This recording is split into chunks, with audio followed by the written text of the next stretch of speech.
The most powerful men don't announce their departure. They don't threaten, they don't argue endlessly, and they don't try to prove a point at the cost of their peace. They simply leave. And that quiet decision confuses people more than any outburst ever could. Powerful men understand something most people learn too late. Not every battle deserves a response, and not every relationship deserves an explanation. Drama requires emotional investment in chaos. Calm requires self-control, and self-control is the highest form of strength. Emotional maturity is revealed not in how loudly someone reacts, but in how calmly they choose to respond. Silence, in this sense, is not passive or weak. It is deliberate. It is a conscious decision to step back rather than be pulled into chaos. Spectacle may draw attention, but silence preserves dignity. And those who are emotionally mature understand that not every moment requires a performance. When emotions are unregulated, they seek an audience. Pain wants to be seen, anger wants to be validated, and ego wants to win. This is where spectacle is born. Raised voices, dramatic exits, long messages meant to provoke guilt or reaction. But emotional maturity recognizes that expression without purpose becomes self-sabotage. Just because something is felt deeply does not mean it must be displayed publicly. Silence is often misunderstood as suppression, but there is a difference between swallowing emotions and mastering them. Emotional maturity does not deny feeling, it processes it privately.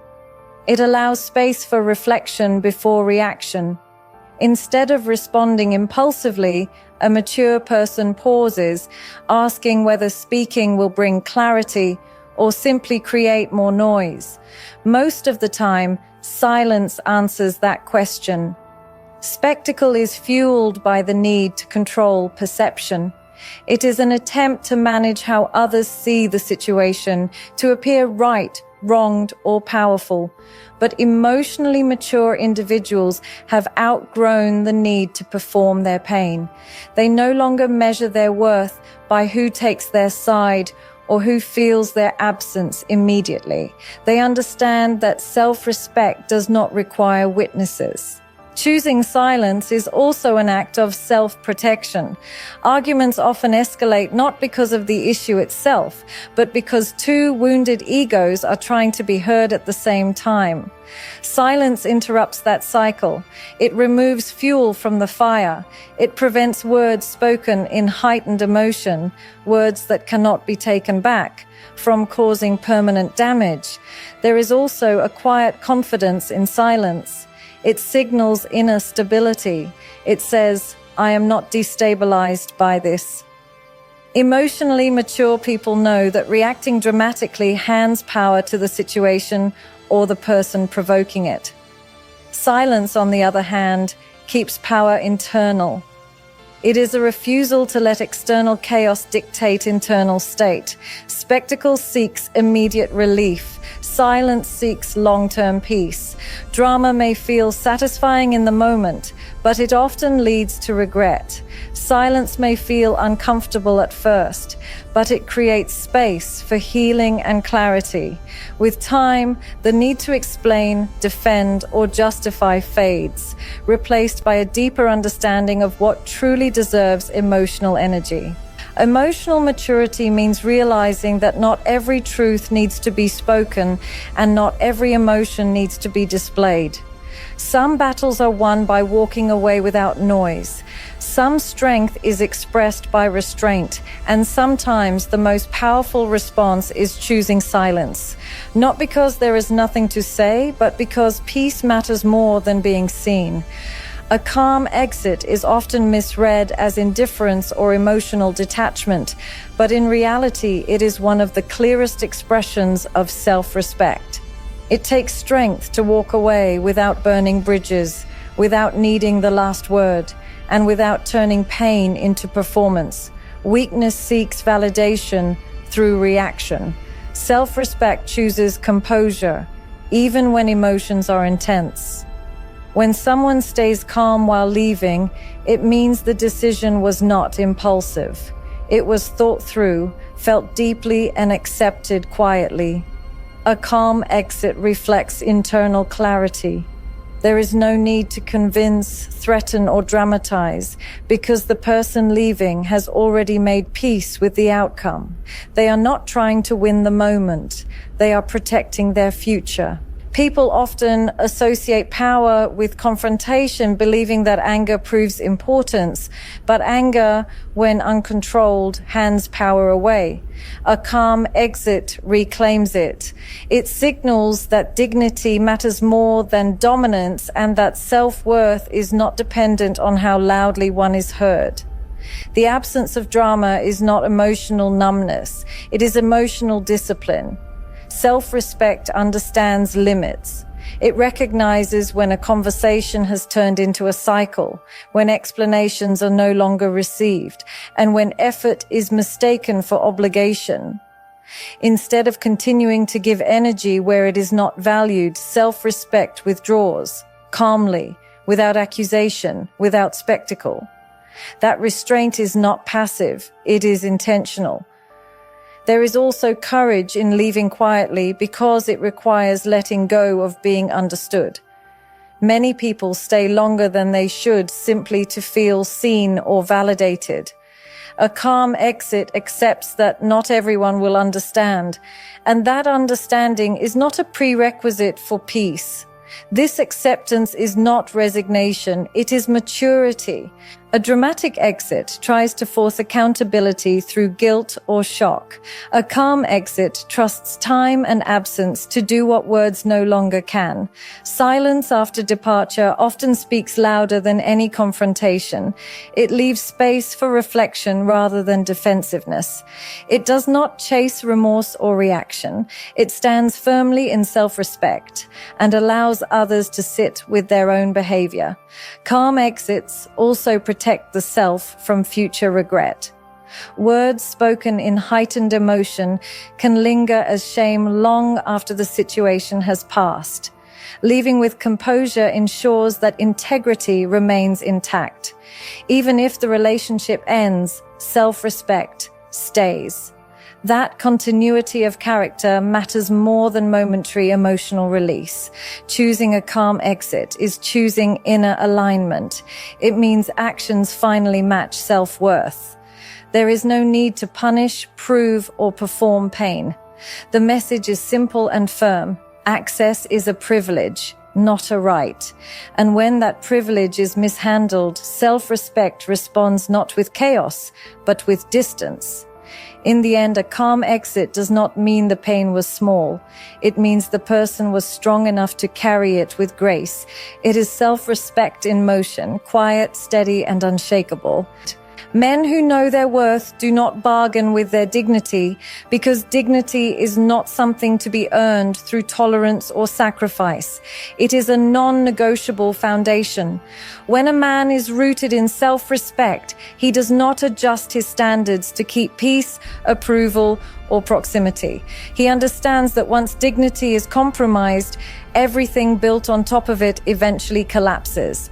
Negotiating dignity often begins subtly, accepting disrespect disguised as humor, explaining boundaries repeatedly, justifying behavior that feels wrong but is convenient to excuse. Men who lack clarity about their worth participate in these negotiations, hoping patience will be rewarded or loyalty will be recognized. Men who know their worth recognize these moments as warnings, not challenges to endure. Knowing one's worth brings a quiet decisiveness. There is no need to threaten departure or announce boundaries with aggression. The boundary already exists internally. When it is crossed, action follows naturally, not to punish, but to protect. Dignity does not argue for its place. It removes itself from spaces where it is not honored. Such men are often mistaken for being emotionally distant or unbothered. In truth, they feel deeply, but they refuse to turn emotion into self-betrayal. They understand that tolerating disrespect teaches others how to treat them. Each time dignity is negotiated, it is devalued. Each time it is upheld, it strengthens identity. Men who know their worth also understand that love, loyalty, and effort do not require humiliation as proof. They do not believe suffering is a prerequisite for commitment. They reject the idea that endurance equals depth. Real connection does not ask someone to shrink, beg, or repeatedly explain their value. There is also a strong relationship between dignity and silence.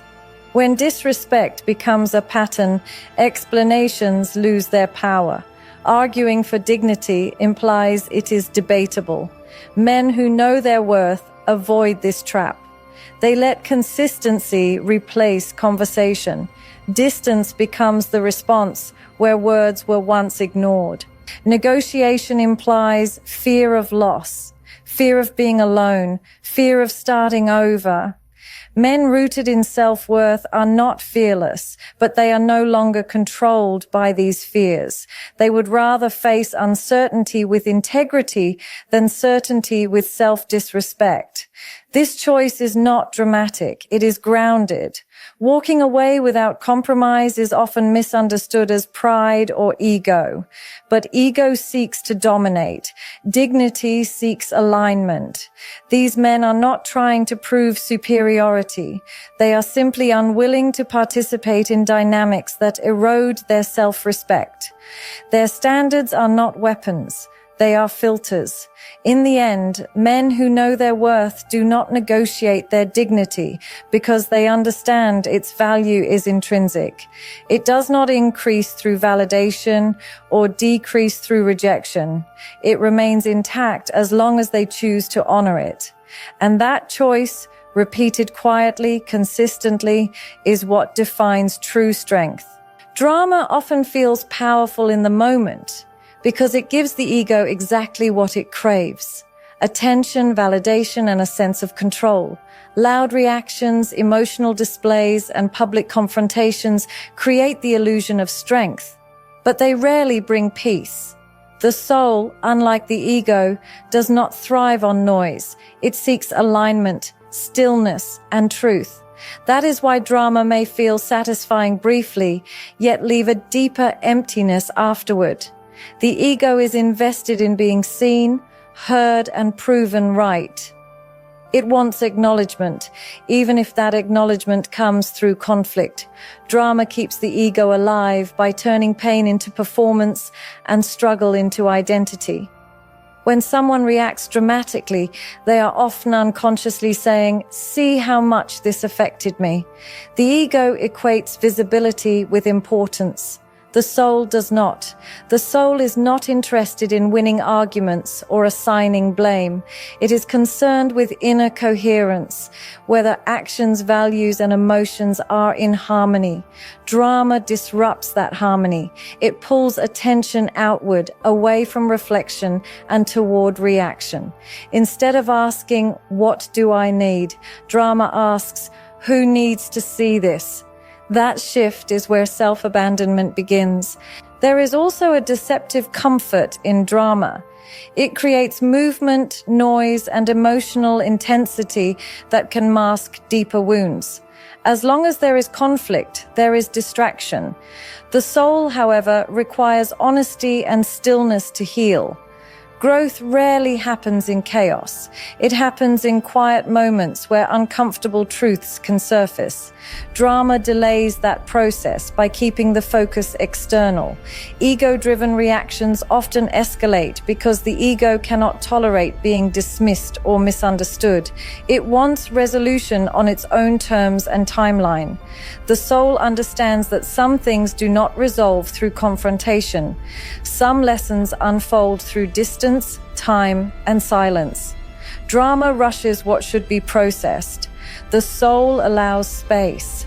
Another reason drama feeds the ego is because it creates roles: the victim, the villain, the hero. These roles offer identity when a sense of self is unstable. But the soul does not need roles to feel whole. It does not define itself by conflict. It defines itself by integrity. Choosing calm over chaos is not suppression. It is alignment with something deeper than pride. Over time, people who prioritize the soul over the ego begin to outgrow drama. Not because they no longer feel pain, but because they no longer need pain to be witnessed, to be valid. They stop seeking emotional reactions as proof of worth. They learn that peace is not boring, it is nourishing. Drama exhausts. It drains emotional energy without offering resolution. The ego may feel temporarily inflated, but the soul feels depleted. In contrast, choosing restraint, silence, and distance may feel unsatisfying to the ego, yet deeply healing to the soul. Drama is loud but shallow. It keeps a person stuck in cycles of reaction. The soul seeks depth, not display. And when the soul is honored, the need for drama naturally fades, replaced by clarity, self-respect, and a quieter, stronger sense of self. Detachment is often misunderstood as coldness or lack of care, but in reality, it is the result of deep understanding. It is not the absence of feeling, it is the presence of clarity. Detachment arrives after confusion has been exhausted, after questions have been asked too many times, and after effort has been given without return. It is what remains when illusion falls away. People do not detach suddenly. Detachment is gradual. It begins with noticing patterns, not incidents. It grows when words and actions stop aligning. It forms when explanations no longer lead to change. At some point, the mind accepts what the heart has been resisting. That acceptance is clarity. Detachment is simply behavior catching up with truth. Unlike anger, detachment does not seek to punish. Anger wants acknowledgement. Detachment wants peace. It no longer needs validation or apology to move forward. That is why detachment feels so final. There is no argument left to have, no point left to prove. The emotional negotiation has ended. Detachment is also a form of self-respect. It signals that one has stopped trying to extract value from a situation that consistently falls short. Instead of demanding better treatment, detachment quietly withdraws from what cannot be fixed. This withdrawal is not dramatic because it is no longer emotional. It is logical, grounded, and settled. Clarity often comes with grief. Detachment does not mean the loss didn't matter. It means the loss has been processed internally. By the time detachment appears, the emotional work has already been done. Tears may have been shed in private. Hope may have been tested repeatedly. Detachment is what happens when hope finally lets go. There is a certain peace that comes with detachment because it removes inner conflict. No more wondering, waiting, or interpreting mixed signals. The mind is no longer split between what is and what could be. Detachment unifies perception. It allows reality to be seen without distortion. Those on the receiving end of detachment often feel shocked. They mistake silence for indifference because they did not witness the internal struggle that preceded it. But detachment is not sudden. It is simply invisible until it is complete. When it arrives, it is steady and irreversible. Detachment also protects future self. It prevents repeated emotional injury by creating distance where boundaries were once ignored. It is a decision to stop bleeding in the same place. That decision requires courage, not coldness. Clarity does not always come through confrontation. Sometimes it comes through acceptance. Detachment is acceptance in action. It is the final acknowledgement that understanding has been reached and no further engagement is necessary. In that sense, detachment is not giving up. It is waking up. It is choosing truth over attachment, peace over hope that harms, and self-respect over emotional chaos. That is why detachment, though quiet, is often the clearest conclusion the heart can reach. Closure is often imagined as a final conversation, a dramatic explanation, or a moment where everything is finally understood by both sides. But real closure rarely looks like that. True closure is internal. It does not need witnesses, agreement, or validation. It is a private reckoning between what was hoped for and what actually happened. The need for an audience usually comes from unfinished emotion. When pain seeks spectators, it is often because the person is still asking to be seen, chosen, or understood. Closure, however, begins when that need softens. It starts when someone accepts that not everyone who hurt them is capable of understanding the impact of their actions. Waiting for that understanding keeps wounds open. Many people delay closure because they are waiting for acknowledgement, an apology, an explanation, a reaction that confirms their pain mattered. But closure does not depend on someone else's capacity for accountability.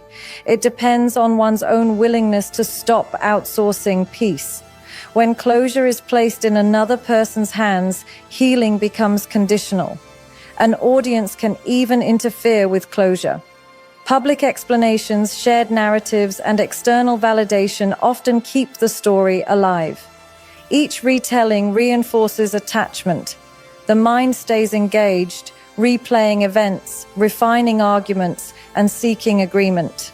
Closure requires the opposite, release. Silence allows the emotional charge to settle without being reactivated.